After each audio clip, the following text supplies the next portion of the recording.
You began as a flower, delicate, white-petaled, hopeful. Bees gently wake you up, one dusty landing at a time. You bask in the sun's rays, sway in the breeze, and for a few while you are loved, admired, photographed.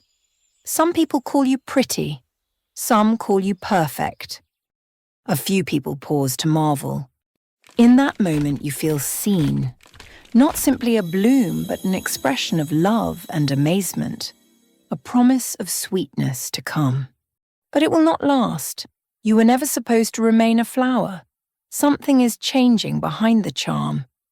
Your petals fall, your ovary expands, you blush, green to pink, pink to red, and you're no longer admired. You are being hunted. The instant beauty fades, appetite awakens. You can feel it in the air, in the way the bees fly by you without stopping. The world has shifted. You're now a fruit, a strawberry. Although the transition is biological, it feels personal. You bulk up in full view of the world. No shell, no barking. There is no underground hiding spot, only soft flesh and vivid colour. You're quite sweet, vulnerable, ripe, irresistible. Your seeds cover your skin like freckles. You are vulnerable but supposed to be immaculate. Too ripe. Insects investigate your seeds. Birds watch you from above. Fungi whisper around your base. The sun both ripens and degrades you. Rainwater collects in the folds of your leaves, attracting mold. There is no defense. You can't yell, swat, or run. You simply sit there, trying not to get too soft, too soon. Your surface may cave in with just one touch. And you will. Strawberries aren't designed for the long game. You reach a high point quickly, only to collapse. Bruising is your native language. Just one poke can cause your side to collapse. Drop by a couple inches. You are pulp. A strong breeze can dent your skin. You are delicate in a fast-paced environment. Still, you shine. Your surface shines in the light.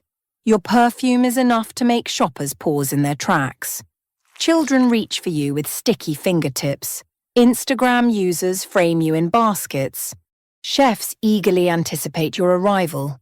You are temporarily adored, briefly desired, briefly required.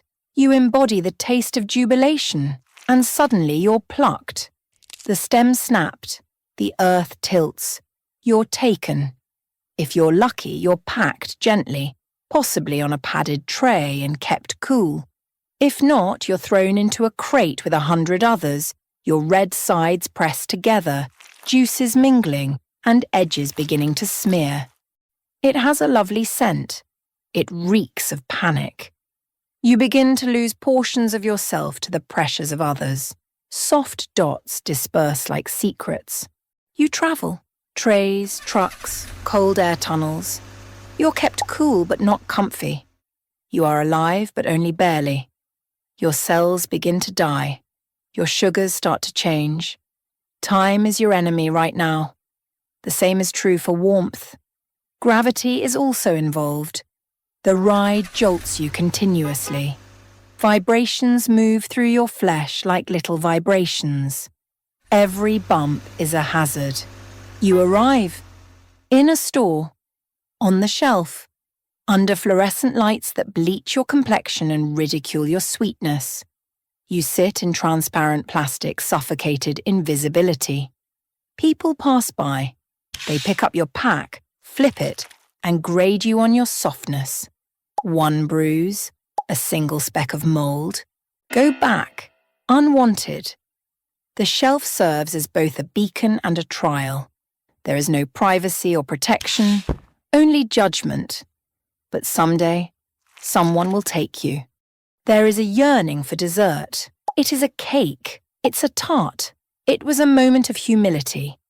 Even a dish of cream would suffice. A bite taken as a show of respect and appreciation. Anything out of the norm. You envision yourself on a picnic, laughing, with sunlight streaming through the woods. The alternative is to be cleaned with cold water, dried with paper towels, and then placed next to whipped cream, which will make you appear even better than you really are. Or, even worse, dipped in chocolate, as if your flavour wasn't enough. Because of the syrup and sugar, your identity has been dissolved. You then become an ornament. Then the bite. Thoroughly clean, no slicing, no peeling, just teeth through the skin and into the flesh. Your juices, sticky and crimson, run down someone's chin. You are complimented for your sweetness, but not rewarded. You vanish after a few nibbles. You are being eaten alive. You are eaten, not remembered. Swallowed without ceremony. Perhaps you weren't ripe enough? Then you get the wince. The mumbled, "Eh, sour," before being tossed aside, into the bin. Uneaten, undignified, wasted. Your opportunity was brief, and it has passed. You waited your entire life for a moment that never arrived. That is the gamble. Be flawless, or be forgotten. Some strawberries are frozen, sliced and sealed with plastic, preserved but not the same. Their soul slowly deteriorates with time. Some are pureed and made into smoothies or jams. Their flavour lingers on, but their form has vanished. Their texture was removed and their colour faded. They sacrifice themselves for permanence, but lose their essence. Some are candied, reduced to syrups, or buried in confections, leaving only an echo of their voice. They're sweet, but quiet. They're still strawberries, technically, but their tale is obscured. There are no longer any stars, only background notes. And a few? Several are left on the plant for too long. They go from ripe to mush, then crumble into mould before returning to the land in solitude. There is no fame, no flame, just decay, just silence. A subtle ending, unnoticed and unmissable. Sometimes you wish you were a blueberry, firmer, more durable, a little more patience in your genes, or a grape, given the luxury of wine, or a fig, complex, intriguing, and revered. Fruits that have been given time, fruits that age gracefully. But no, you are a strawberry. Soft, sweet, ephemeral. Born to be loved, consumed, and then forgotten.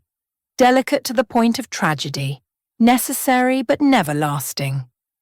Your moment is brief, but it is important. You are a source of delight, a sign of the season, and you wouldn't want it any other way. Because even in your briefest moments, when the sun hits you just right, when the air is warm and the soil is gentle, you taste like summer, like joy, like in childhood.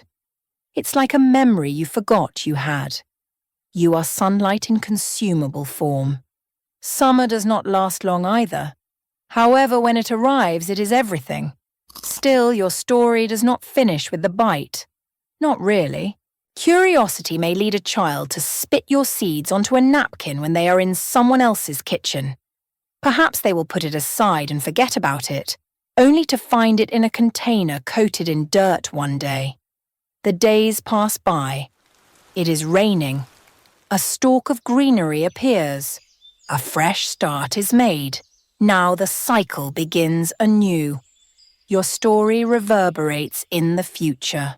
Alternatively, in a garden, the decomposition of your flesh would benefit the soil.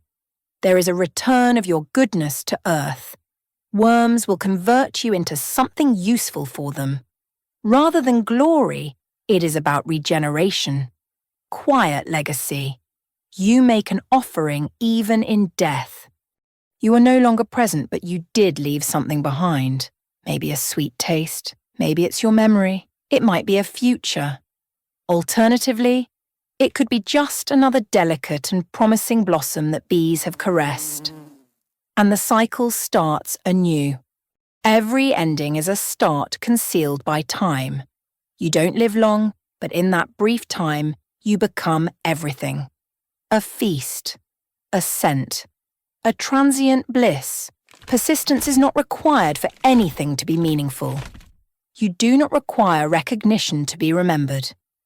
Because even a strawberry, despite its brief life and gentle texture, has a tale to tell, a sweetness that lingers, a beauty that endures in memory.